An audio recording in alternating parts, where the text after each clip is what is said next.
ఈ వీడియోలో వైకుంఠ ద్వార దర్శనం కోసం తిరుమల తిరుపతి స్థానికులకు టికెట్లు రిలీజ్ చేస్తున్నారు, కానీ ఆఫ్లైన్లో రిలీజ్ చేయలేదు. దానికి ముఖ్యమైన అప్డేట్ వచ్చేసిందనమాట.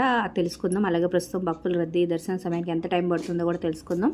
ఈ వీడియో చివరి వరకు చూడండి. ఒక లైక్ చేసి వీడియోని షేర్ చేయడం మర్చిపోదు. మరిన్ని అప్డేట్స్ కోసం సబ్స్క్రైబ్ చేసుకోండి. ఒక లైక్ చేసి ఈ వీడియోని హైప్ చేయండి. ఓం నమో వెంకటేశ అని టైప్ చేయండి.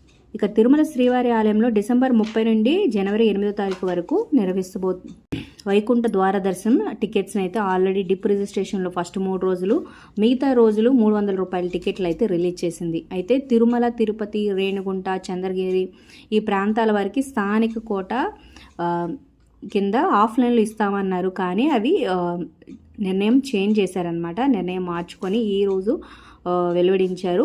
ఆఫ్లైన్లో ఇవ్వరనమాట. ఇది కూడా ఎలక్ట్రానిక్ డిప్ రిజిస్ట్రేషన్ పెట్టేశారు. డిసెంబర్ 25వ తారీఖు ఉదయం 10 నుంచి 27వ తారీఖు సాయంత్రం 5 గంటల వరకు, అంటే 2 రోజులు 25, 26, 27 3 రోజుల పాటు డిప్ రిజిస్ట్రేషన్కి తిరుమల, తిరుపతి, రేణిగుంట, చంద్రగిరి ఈ ప్రాంతాల వాళ్ళు రిజిస్ట్రేషన్ చేసుకుంటారనమాట. సెలెక్ట్ అయిన వాళ్ళకి డిసెంబర్ 29 మధ్యాహ్నం 2 గంటలకు ఎవరెవరు సెలెక్ట్ అయ్యారో వాళ్ళకి టోకెన్లు కేటాయించబడతాయి అనమాట. ఉచితంగానే. ఇది గమనించగలరు. ఆఫ్లైన్లో ఎక్కడ ఇవ్వరనమాట. మళ్ళీ తోపులాట, తొక్కిసలాట ఇలాంటి ఏమి సంఘటనలు జరగకుండా మళ్ళీ డిప్ రిజిస్ట్రేషన్ అనే నిర్ణయం తీసుకున్నట్టు తెలుస్తుందనమాట. సామాన్యులకు పెద్దపీట వేసేలాగా. మరి ఈ అభిప్రాయం మీకు ఎలా అనిపించింది? మరి ఈ డెసిషన్ మీకు ఎలా అనిపించింది టీటీడీ తీసుకునేది అని కింద కమెంట్స్ రూపంలో తప్పకుండా తెలియచేయండి. ఇక ప్రతిరోజు ఇచ్చే ఎస్ఎస్డి టోకెన్లు ఈరోజు 7012 టోకెన్లు అయితే విడుదల చేశారనమాట. ఇవి అయిపోయేంత వరకు ఇస్తూ ఉంటారు.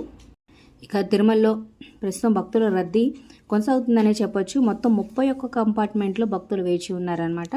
ఉచిత దర్శనం అంటే సర్వదర్శనానికి మొత్తం 15 గంటల సమయం అయితే పడుతుంది.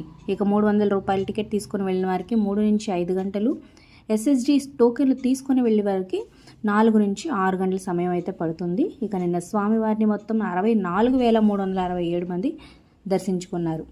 ఇక స్వామివారి హుండీ ఆదాయం వచ్చేసి 4.71 కోట్లుగా నమోదైంది. మరి మీ అభిప్రాయాలు, డౌట్స్ అంటే కింద కామెంట్ చేయండి. Like, share, subscribe for more updates.